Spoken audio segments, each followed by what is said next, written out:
The gun control debate in the United States gained momentum in 2018, especially after a school shooting in Parkland, Florida, left 17 people dead.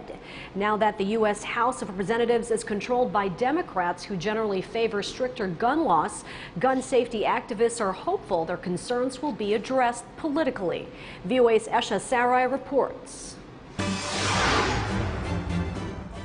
The appeals for gun control at last year's demonstrations in Washington were heard again on Wednesday, this time before the House Judiciary Committee, which held its first hearing on gun violence in 8 years. I've just been working tirelessly to share my platform that I didn't ask to have with those marginalized communities because their voices are just as important as mine and my colleagues from Parkland. Also testifying, Diane Latiker, who works with vulnerable Chicago youth to keep them away from violence. I strive to reduce the traumatic effects of gun violence with the most powerful feeling I know, which is hope. I have accomplished this by providing a safe space in my own home to young people aged 10 to 24, opening my door to prevent hundreds of children I serve each year from being victimized by violence in an environment where the odds are already against them.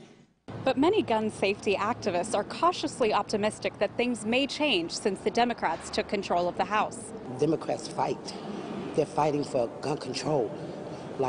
And people say, well, how will that affect your community? Criminals don't, go by the... Well, if you close loopholes, though, you give them less of an opportunity to bring guns to our communities. We are hopeful, but nothing's guaranteed. We're really hoping to break the pattern.